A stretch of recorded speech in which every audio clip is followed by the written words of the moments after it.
Here I have Oppo Reno 5 Lite, and today I'm going to show you how to transfer files from the internal storage to the SD card on this device. So firstly, you have to open this file manager application.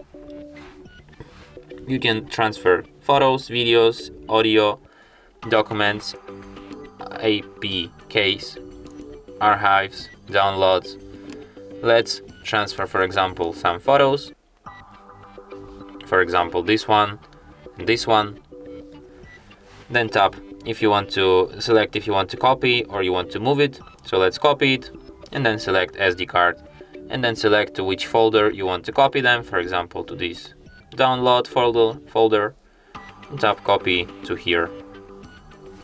And as you can see, now I can find these photos on my SD card here in this download folder, and here they are. So yeah, and that's it. Thanks for watching. If you find this tutorial useful, don't forget to hit that like button and subscribe to our channel.